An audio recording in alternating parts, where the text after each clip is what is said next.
Meaning of field glasses. Field glasses.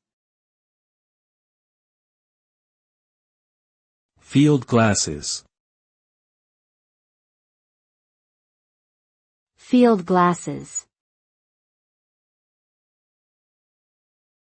Field glasses. Field glasses are optical instruments used for magnifying distant objects.